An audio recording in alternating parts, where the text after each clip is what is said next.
I'm a simple man. All I need is a free afternoon and a couple of penny boxes to hunt.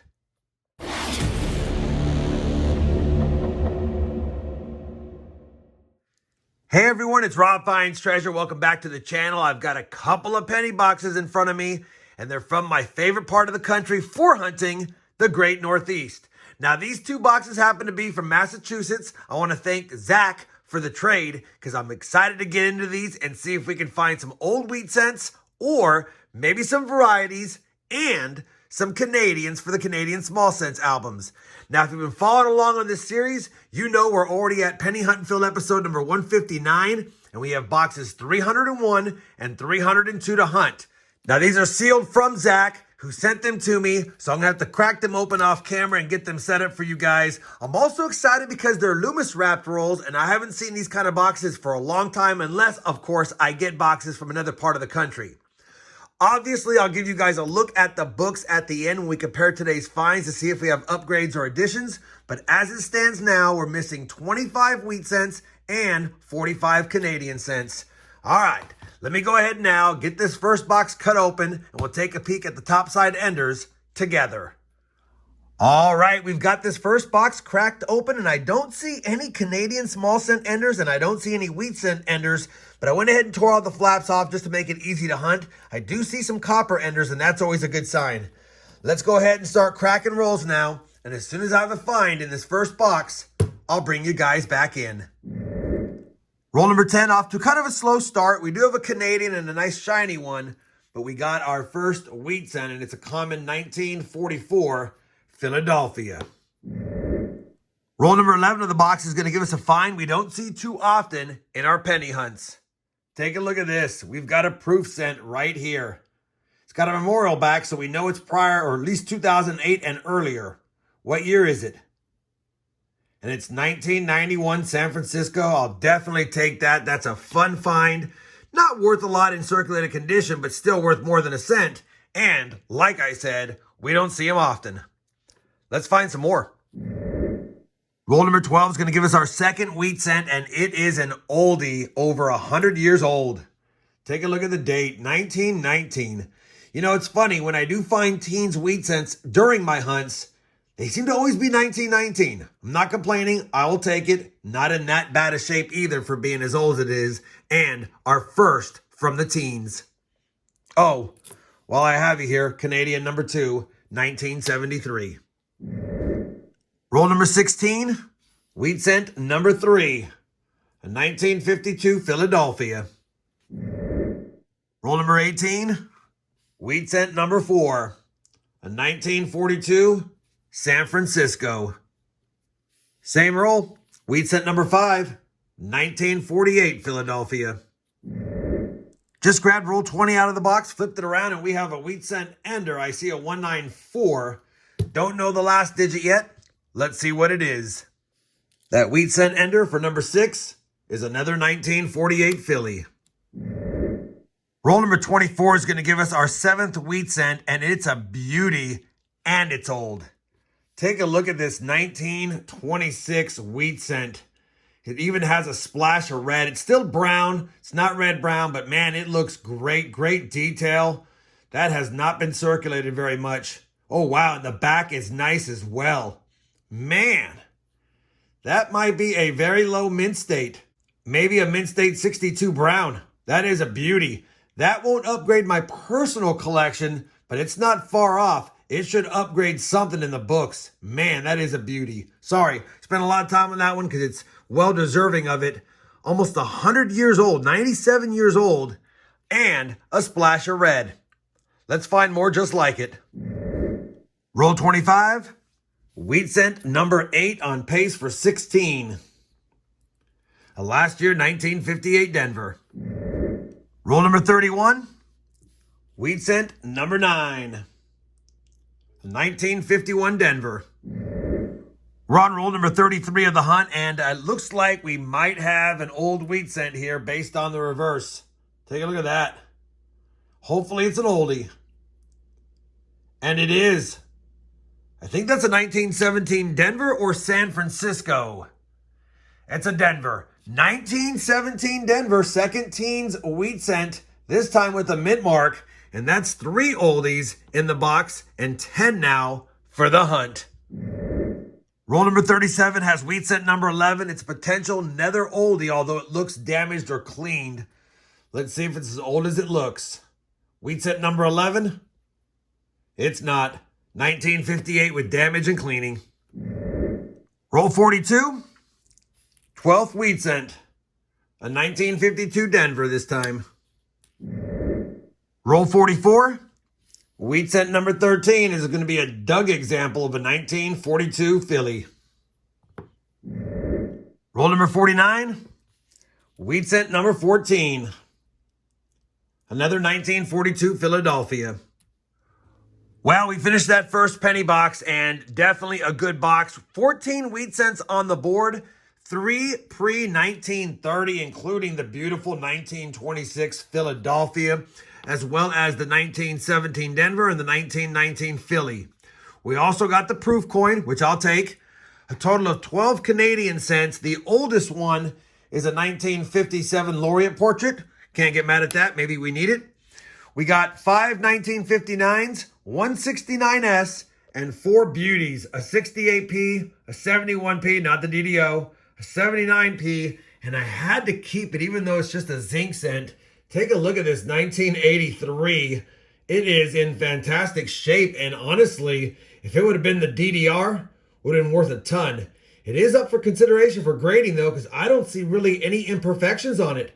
Don't normally hold on to zinc cents unless they're really nice, and that one's really nice. Now, speaking about copper, look at this cup. 3 pounds, almost 14 ounces of copper in the first box. We're going to fill that up in a hurry, and I'll have to get a backup cup here out just in a minute. 1 box down, 1 box to go. I need to crack open the top of this one. Let me do that, and then I'll bring you guys back in for a look at the top side enders.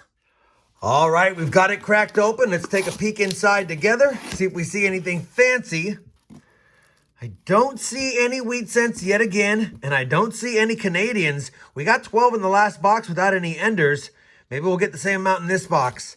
All right, copper looks decent.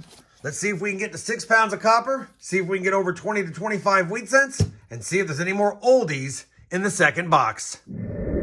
Our first find in roll number 3 of box number 2 is going to be a wheat cent.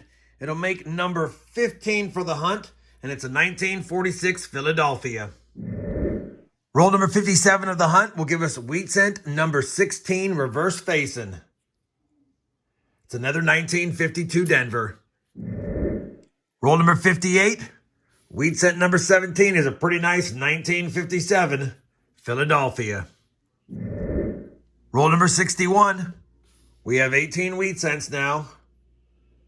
And that's another oldie. I think that's 1929. It is. It's another one we don't need because it has no mint mark. But it's another oldie for sure. 4 oldies now in the hunt. Roll 65. Wheat cent number 19 is a damaged 1944 Philadelphia. Same roll. We've made it to 20 wheat cents. And this one's a 1956 Philadelphia. Roll 66. Wheat cent 21. A 1952 Philly. Roll number 67 is going to give us another wheat cent. We now have 22, and it's another oldie.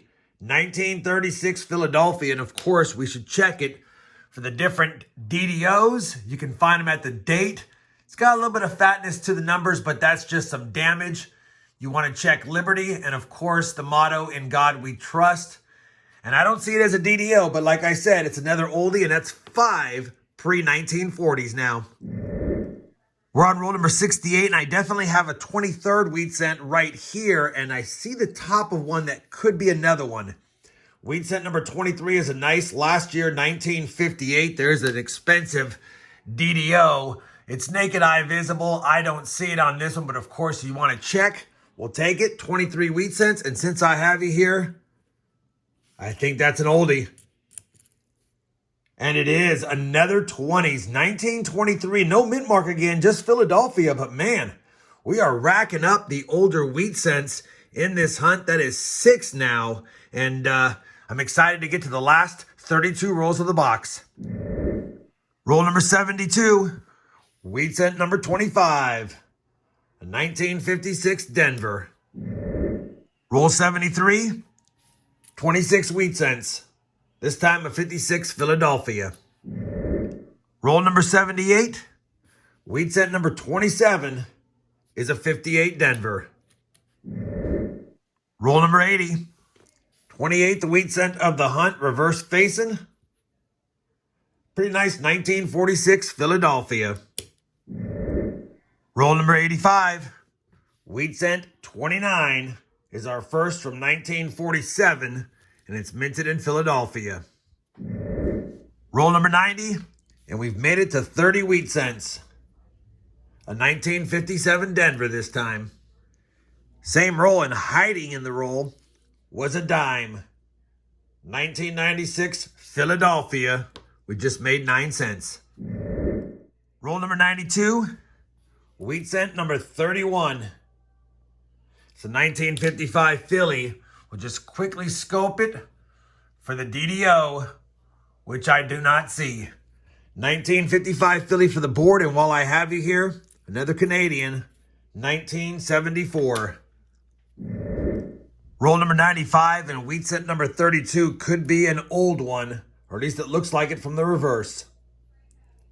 And it's not, it's a 44 Denver, but we'll quickly see if it has that D over S over mint mark, which it doesn't.